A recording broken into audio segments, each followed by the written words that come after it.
Bien,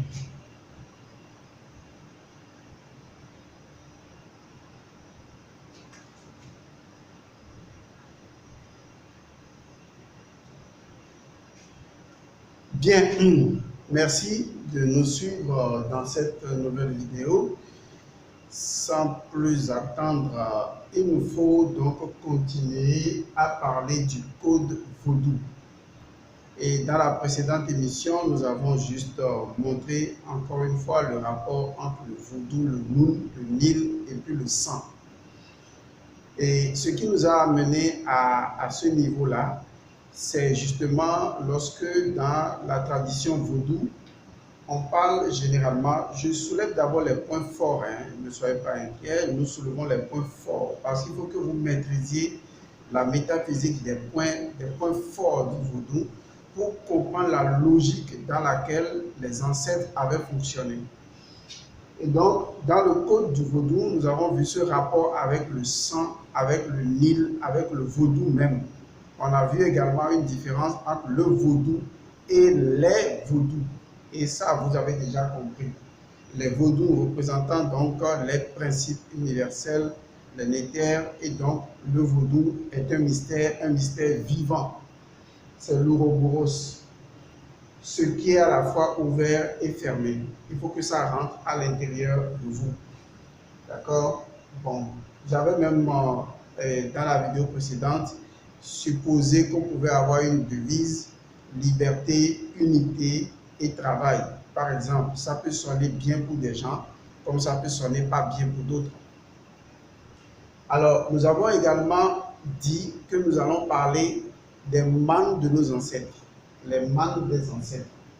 Souvent, les gens parlent du culte des ancêtres. Et j'ai toujours corrigé ça pour montrer que dans le vaudou, on ne devrait pas parler du culte des ancêtres, mais on devrait parler du culte des mânes de nos ancêtres. Vous voyez, il y a une grande différence. Le culte des mânes de nos ancêtres. Je vais vous expliquer la raison pour laquelle il est important de parler du culte des mânes des ancêtres eux-mêmes également, parce que c'est toujours des principes liés au Noun, au vaudou. D'accord, si vous voulez, de façon symbolique, au Nil. Le Nil qui va être l'élément représentatif à partir duquel on va procéder à toute la physique, à la chimie et à tout ce qui concerne le Noun métaphysique. Donc c'est dans l'analyse du Nil que nos ancêtres ont élaboré les mythologies du passé, parce que le Nil était une référence directe du Noun. Voilà, ils ont su créer cette correspondance entre ce qui est en bas et ce qui est en haut pour comprendre comment les choses d'en bas marchent et les réfléchir pour comprendre les choses d'en haut. Puisque pour eux, tout est tout. Voilà. Alors, il y a cet élément fondamental qu'est donc les mânes de nos ancêtres. D'où vient ce concept de mânes de nos ancêtres? On va remonter encore dans l'Égypte antique et plus précisément toujours dans le Noun. Mais on va partir du Nil. On va partir du Nil comme le font nos ancêtres. On va partir du Nil. Le Nil qui sera notre élément de référence. Il faut que j'écrive bien pour que les gens lisent. Donc, on va partir du Nil qui est notre élément de référence. Alors, le Nil étant le Noun, d'accord? J'ai expliqué un peu ce qu'est le Noun, une substance à la fois esprit-matière, quelque chose d'ouvert et fermé, de libre et d'unifié. On peut voir toutes les allégories tournant autour. Dans l'étude du Nil, les ancêtres ont compris qu'il y a un élément essentiel à la fertilité. Et cet élément-là se trouvait justement dans le Nil. C'est ce qu'on appelle le limon. Une substance potentiellement noire et sur laquelle nos ancêtres vont élaborer toute une théorie, d'accord, tout un ensemble de ce que j'appellerais de mythologie. Parce que le limon va leur permettre, va leur servir d'élément de de fertilité. Voilà. Et donc, mais ce n'est pas ça qui est vraiment le problème. C'est qu'on se rend compte que le Nil lui-même est constitué ou est constitutif des éléments qui sont un peu comme des éléments célestes ou des éléments, disons, aériens ou des éléments subtils, voilà le mot juste. Et toujours dans le même Nil, on a des éléments du Nil qui ne sont plus subtils selon la référence faite au Nil, mais des éléments lourds du Nil. C'est ce que j'appelle matière. Donc toutes les divinités sont constituées d'un aspect caché et d'un aspect manifesté ou révélé. D'accord?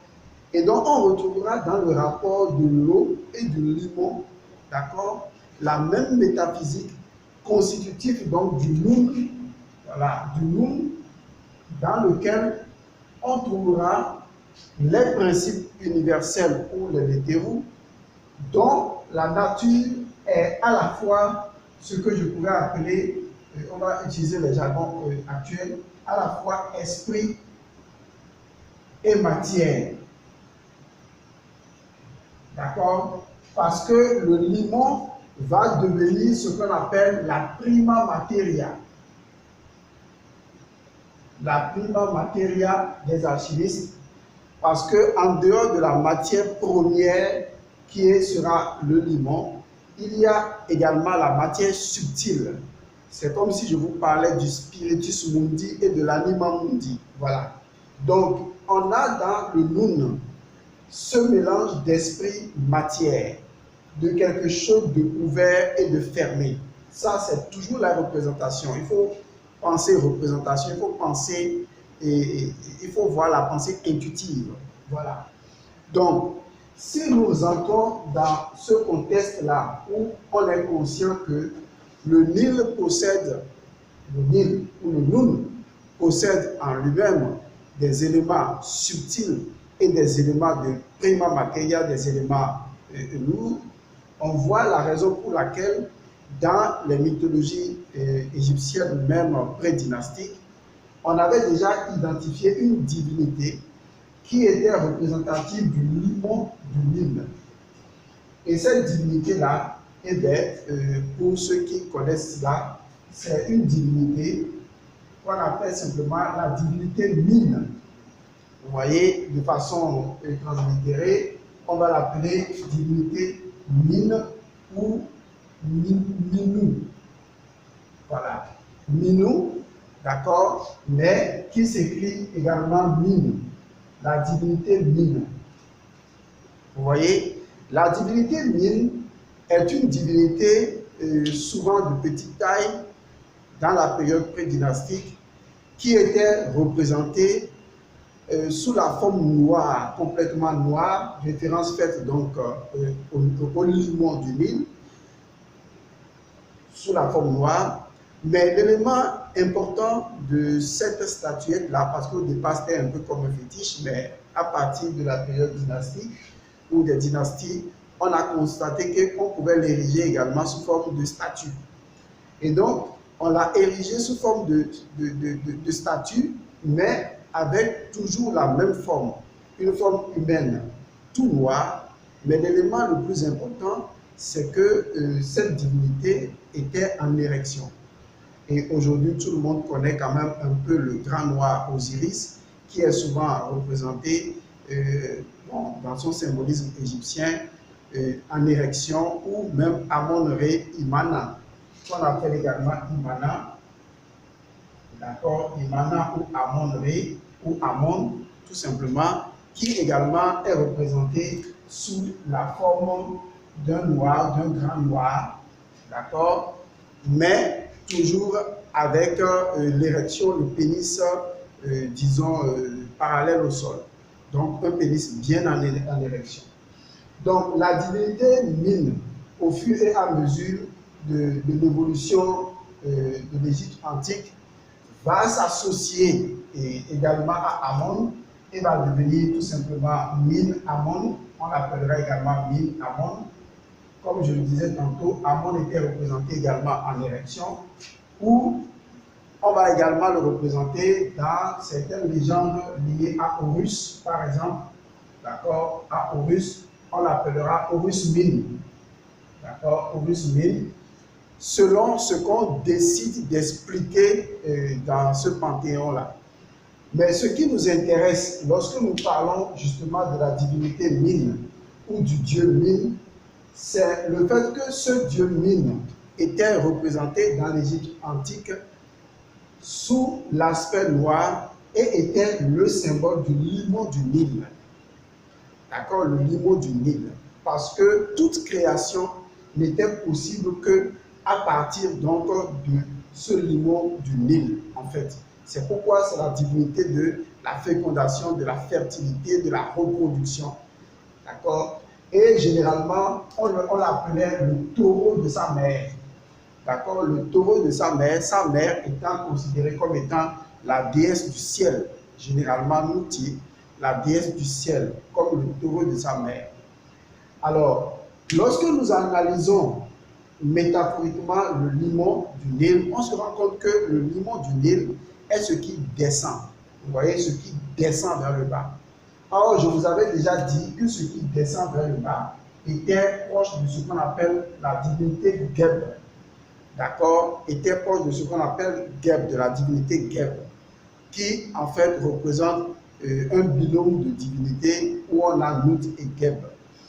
Et donc, Geb, si on enlevait la voyelle, on peut faire plusieurs manipulations. J'avais dit en tant que cela devenait le son B.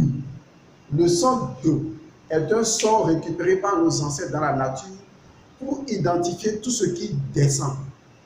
Il ne s'agit pas de descente dans le sens, disons, mauvais du terme, non. Il s'agit de densification, ce qui descend, ce qui va en bas. Et cela peut également être identifié à tout ce qui est, tout ce qui se manifeste, tout ce qui s'accomplit et se manifeste. Donc le son B, le son Geb va devenir le son B. Or, comme je le disais, tout ce qui est lié au limon, c'est ce qui descend. Tout comme c'est la représentation de Minou ou de Mine, qui est donc une divinité associée à cet état de fait. Alors, je vais donc remonter, si tout cela est bien gardé en tête, je vais remonter donc un peu dans une autre idéologie pour vous aider à comprendre ce que je suis en train de dire. Donc, n'oublions pas la divinité Mine, d'accord? Ou également Minou, d'accord? La divinité Minou, qui est représentative du limon du Nil. Et sachant que le limon, d'accord, c'est ce qui descend et est donc associé à B, au son B. Jusque-là, on est dans le temps de ce que nous avons à vous présenter. Maintenant, allons un peu plus loin. Si nous allons un peu plus loin, nous allons analyser un peu comment dans nos langues, on appelle souvent les ancêtres. D'accord? Gardez tout ça à l'esprit. On va venir maintenant comment généralement on désigne nos ancêtres. Généralement, je vais l'écrire mal puisqu'on francise tout aujourd'hui. Généralement, dans la langue fon, dans certaines langues, les ancêtres sont appelés Dagbo. Souvent, nos ancêtres sont appelés Dagbo. Vous voyez? Ou tout simplement, dans d'autres langues, on les appelle Togui. Vous voyez, Togui, par exemple, pour désigner les deux ou désigner généralement ancêtres. Pour désigner ancêtres. D'accord?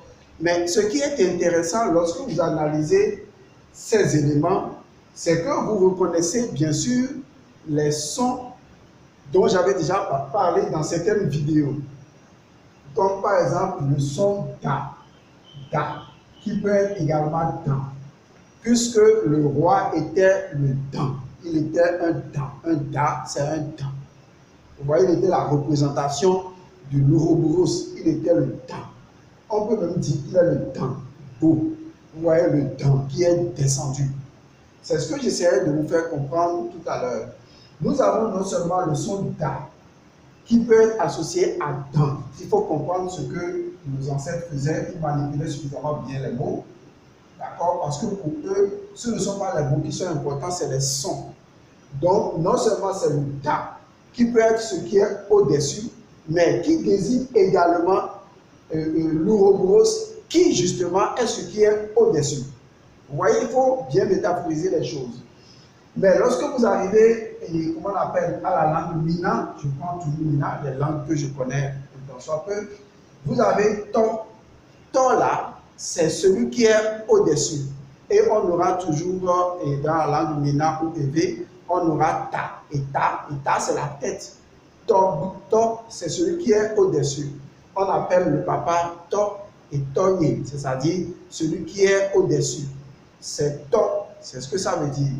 Mais vous allez remarquer qu'on a ici Dagbo, mais on a également Togui. Les sons ne sont pas modifiés. Parce que ce soit to, rappelez-vous quand je faisais l'autre vidéo, je disais que même le D pouvait devenir un T. Quand j'expliquais le vaudou, je disais que ça peut être un W ou tout, et ça dépend des langues africaines. Donc ne soyez pas étonnés de voir que le D, dans cette prononciation, peut devenir un T, selon le référentiel dans lequel on se trouve. Mais ça a la même signification dans certaines langues africaines où on a le to qui est la tête, on a le da qui est également la tête. C'est des homonymes en quelque sorte. Alors, ici, le to, c'est également le dan ou le da ou le to tout simplement. Donc, celui qui a la tête. To, oui, on a également ces deux sons-là qui se répètent. Or, oui, là, c'est ce qui descend. Vous voyez? Donc, le dagbo, le togui, le dagbo, c'est la représentation de l'ouroboros, c'est l'ancêtre. Il a incarné l'ancêtre. Vous voyez, celui qu'on appelle l'ancêtre, là, il a incarné le véritable ancêtre. Le véritable ancêtre, c'est le vaudou, c'est le da, c'est le dada. Si on peut le dire, c'est le dan, c'est le vaudan, l'ouroboros. Donc, même vos papas, ou même le papa ou un ancêtre, n'est que l'incarnation de Dan ou de Vaudan, c'est-à-dire du vaudou. C'est la raison pour laquelle en Afrique, on ne peut pas manquer de respect à son papa. Ce n'est pas possible. C'est impensable de manquer du respect à son papa ou à sa maman.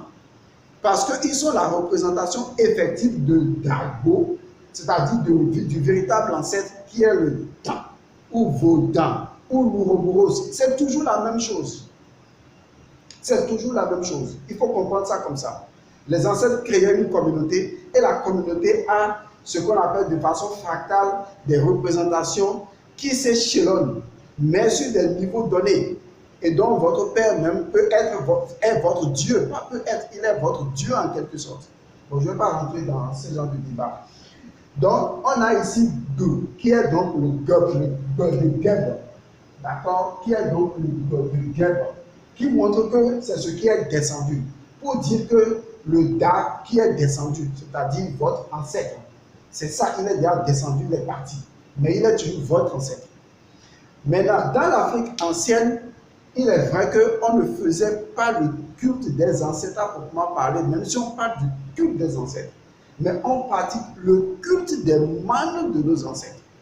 Si vous avez compris tout ce qui est expliqué ici en termes de Dagbo, de Togui, vous comprenez déjà la vocalisation, le son qui descend, et vous savez que vous pouvez reconnaître Da et To, et reconnaître également le son G, G ou B, qui est ici tel que nous sommes en train de l'expliquer. Et Dagbo signifie l'ouroboros qui s'est incarné. Le Togui, c'est l'ouroboros qui s'est incarné. On peut même dire vaudou. Vous voyez, le vaudou qui est descendu. Donc votre père est un vaudou. Il est la représentation du vaudou, de l'ouroboros. Il est le Dagbo de chez vous, de votre communauté. Pendant que quelqu'un d'autre est le Dagbo d'une communauté plus grande. C'est ce que j'appelais les références fractales tout à l'heure. C'est pas facile d'expliquer la connaissance mystique. Bon Dieu. Être rassuré que les gens vous comprennent, ce n'est pas du donné. Bien, on revient maintenant à Min, à Minou ou représentation de limon. Que représente justement la divinité Min, c'est-à-dire le taureau de sa mère, et qui peut être identifié à ce qui descend, à Geb. Et donc, cette divinité-là, qui est la divinité de reproduction, parce que c'est grâce à cette divinité que le dieu Ré pouvait sortir à chaque fois de l'obscurité, selon les mythologies de l'Égypte antique. Donc, Min va devenir tout simplement Mana. Voilà. Min va devenir Mana. Vous savez que chez nous, c'est d'abord les consonnes. Donc, Min peut devenir Mana. Min peut devenir Imana. Min peut devenir Amana. Ça dépend des langues africaines. Puisque à travers les consonnes, pourquoi l'Égypte a voulu que les hiéroglyphes soient uniquement en consonne ou en, disons, demi-consonne? C'est tout simplement parce que les consonnes représentent la pérennité, la permanence, le squelette. Vous voyez? Donc, on sait que le squelette du corps est plus résistant que toutes les parties du corps. Et que même si l'individu meurt, c'est ce squelette qui reste et qui est extrêmement durable. Donc, les ancêtres se sont dit, mais quel squelette d'informations pouvons-nous créer qui soit si pérenne de telle sorte que ça devient la source de toutes les langues et toutes les langues peuvent s'y trouver, puisque vous pouvez avoir des morphologies différentes, mais le squelette souche est le même en fait. Donc, on dira que les hiéroglyphes sont en consonne tout simplement parce que les ancêtres voulaient traduire le symbolisme universel du squelette pour montrer ce qui est plus pérenne. Donc, si vous éliminez les voyelles et que vous n'utilisez que les consonnes, vous pouvez modifier, disons, les consonnes ou bien vous pouvez adapter n'importe quelle voyelle à des consonnes. Il y a des voyelles acceptables que vous allez adapter à des consonnes et retrouver dans votre langue la même signification des mots tels que j'ai expliqué tout à l'heure. Comme on a dit, Togui, Dabo, vous voyez, O et A ça peut s'associer. On a Imana, d'accord? Mais on a Mana, c'est la même chose. Alors, Mana, c'est quoi? Mana, c'est mine. Mana, c'est le limon. Mana, c'est minou. Vous voyez? C'est tout ça la Mana. Mana, c'est ce qu'on appelle le principe de capacité.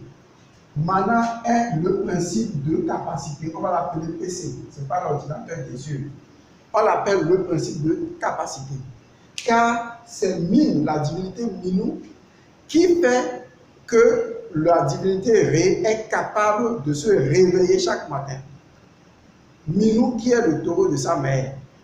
Et donc, grâce à la capacité même du Noun, puisque ici, quand on parle du limon, on parle du limon qui est lié au Nil, rappelez-vous, et qui est lié à quoi? Déjà au Noun. Donc, nous parlons d'une divinité qui est la divinité Min à l'intérieur du Noun et qui est devenue Mana, le principe de capacité. Donc, il existe dans le Noun ce qu'on appelle le principe de capacité. Ce principe de capacité va être l'élément permettant de créer les choses. C'est pourquoi à la divinité Min est associée une érectibilité, la capacité d'être en érection. Elle est toujours en érection, cette divinité-là, pour montrer que au sein du Noun, il y a une création à l'intérieur du Noun qui se déroule. Mais cette création se déroule essentiellement dans le limon, la partie limon du Noun ou du Nil, ou même du sang, puisqu'on a déjà fait ce rapport-là avec le sang, ou même du vaudou, tel qu'on a déjà fait le rapport, puisqu'il faut tisser les liens pour comprendre. Est-ce que vous voyez? Tout ça là, c'est lié ensemble. Donc, la capacité ou le principe de capacité est appelé mana. Beaucoup d'autres personnes l'appelleront le principe manasique. On l'appelle principe de capacité. Mais en réalité, mana, c'est ce qu'on pouvait appeler en Égypte antique la puissance magique. La puissance magique. D'accord? Et on la retrouvera avec une autre divinité qui est la divinité Heka. La divinité Heka qui en réalité est une simple addition de He, d'accord, et de Ka, pour d'autres personnes qui peuvent comprendre. Donc, on ne va pas rentrer dans ce débat-là pour le moment, où on retrouvera donc Heka comme étant la puissance magique, ou la divinité, d'accord, qui est détentrice de la puissance magique. Donc, Mana ou Imana peut devenir la puissance magique universelle, mais ici représentant le limon. C'est pourquoi Mana, Imana est toujours représenté sous forme de ce qui est noir.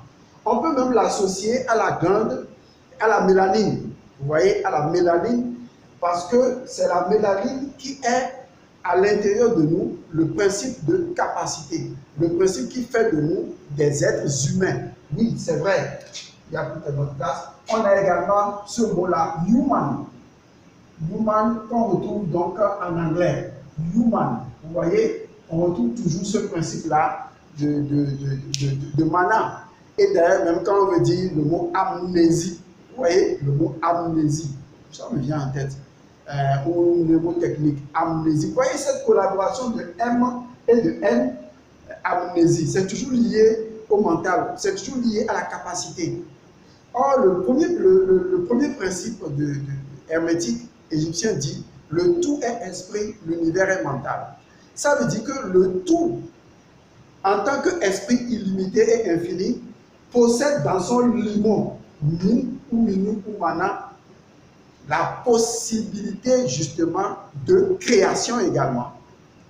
Donc c'est une chose qui à la fois ne crée pas et crée. Vous voyez le principe de ouverture-fermeture. C'est complexe. C'est ça le vaudou. Donc le vaudou possède au niveau du limon de son sang, le vaudou possède le pouvoir de capacité. D'accord? Donc mana est le pouvoir de capacité. C'est la puissance magique. Qu'est-ce que je veux dire en expliquant la chose de cette manière? Pour dire que lorsque dans notre tradition, on parle des manes de nos ancêtres, on parle en réalité de la puissance magique de nos ancêtres.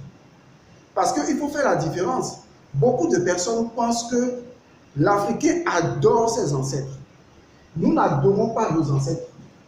Parce que nous estimons, à l'instar des divinités mythologiques de l'Égypte antique, que nos ancêtres qui ont accompli des choses extraordinaires dans leur vie, qui ont été des Dagbo et des Togboui, ont laissé, d'accord, dans ce que je pourrais appeler le vaudou, ou le Nil, ou le Limon, ou le Noun, ou ce que vous pouvez appeler encore l'égrégore de notre structure africaine.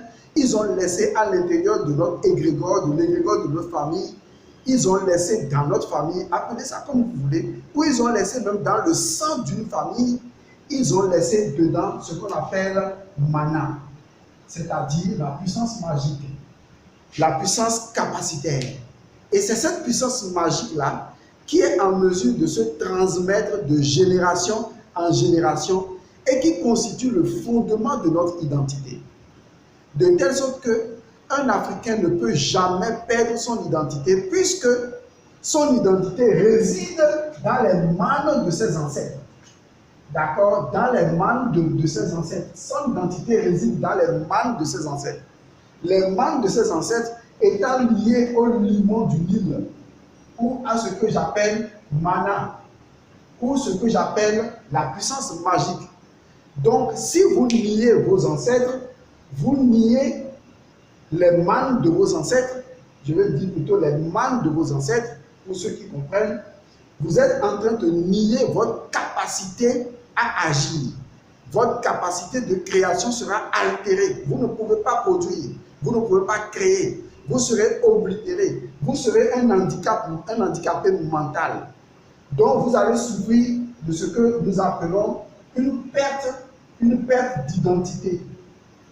Vous voyez, vous allez souffrir de ce que nous appelons une perte d'identité.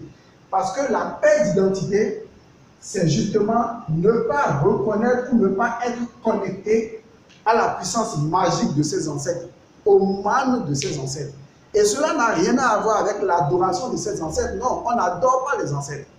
Mais on récupère le limon du Nil, on récupère le limon, c'est-à-dire les œuvres magiques de la puissance magique laissée par nos ancêtres dans ce que nous avons, nous, Africains, et qu'on peut appeler l'égrégore africain ou l'égrégore de notre famille, qui est également le sang qui est notre sang, qui est notre nounou, d'accord, qui est notre nounou familial, parce que le nounou peut être familial, le nounou peut être régional, le nounou peut être lié à une ethnie, mais l'essentiel, on ne peut pas lier le nounou qui est en nous. Le nounou qui est en nous, c'est le sang qui est en nous.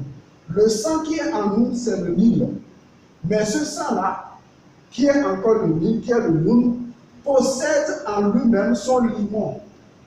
Et son limon, c'est quoi? C'est Minou. Son limon, c'est Minou. Vous voyez, son limon, c'est Mana, la puissance magique. Donc, nous avons dans notre sang Mana. Nous avons dans notre sang Imana, si vous voulez, ce qui est caché. Nous avons dans notre sang la puissance magique. Nous avons dans notre sang les manes de nos ancêtres. Nous avons dans notre sang les manes de nos ancêtres, car notre sang n'est pas dissocié du sang de nos ancêtres. Ça fait partie du nounou, du sang de nos ancêtres. Depuis le premier Égyptien africain jusqu'à nous, nous sommes toujours connectés dans le nounou, qui est donc le vaudou. Dans ce vaudou, nous sommes connectés. Si vous ne réveillez pas dans le nounou, dans votre nounou, dans votre sang, les manes de vos ancêtres, c'est-à-dire les puissances magiques de vos ancêtres, vous ne souffrirez que de la perte d'identité. Vous souffrirez d'amnésie culturelle. Mais c'est ça le problème. D'amnésie identitaire parce que vous n'aurez plus la mémoire, vous n'aurez plus le souvenir de vos ancêtres ni de qui vous êtes. Voilà. Donc, c'est pourquoi je disais tantôt qu'il y avait une corrélation directe entre le nounou, le sang, le Nil, son limon, les manes de nos ancêtres et la puissance magique de nos ancêtres. Et enfin, avec notre identité. Car justement, sans notre principe manasique, notre principe capacitaire, que beaucoup vont appeler après le mental. Pour nous, le mental, ça ne veut rien dire. Mais nous l'utilisons par défaut. Mais le mental ne veut rien dire pour nous. Nous, on connaît Mana. Mana est le principe fondamental du mental. C'est la clé de l'identité. C'est ce qui fait de nous des descendants. Puisque Mana est lié au limon. Limon est lié à Geb, au son G, de Togboui ou de Dago, ce qui descend. Donc nous les descendants, nous ne pouvons nous rappeler de nos ancêtres qu'en nous connectant à la puissance magique de nos ancêtres. Et la puissance magique de nos ancêtres se trouve directement dans notre nounou personnel, dans notre sang à nous. Vous comprenez pourquoi le vaudou a toujours utilisé le sang, même si je le disais tantôt dans une vidéo précédente, le sang n'est pas obligatoire. Mais je vous explique les raisons qui ont poussé à ça. Quand vous comprenez cette métaphysique-là, cette donnée, vous n'êtes plus étonné parce que vous savez. Maintenant que vous savez, vous pouvez repenser la démarche. Et vous pouvez surtout repenser toute votre ontologie. Et c'est l'élément essentiel. Et dans ce rapport étiologique-là, chacun peut toujours, à un moment donné, se reconnecter en devenant un sachant de sa propre culture. Moi, je ne vous donne que les codes, je ne vous donne que les clés. Les autres, vous les trouverez spontanément dans vos traditions à vous. Bon, le temps qui m'est imparti tire à sa fin. Je vous remercie, je vous retrouve à la prochaine vidéo et je vous dis que les bénédictions soient.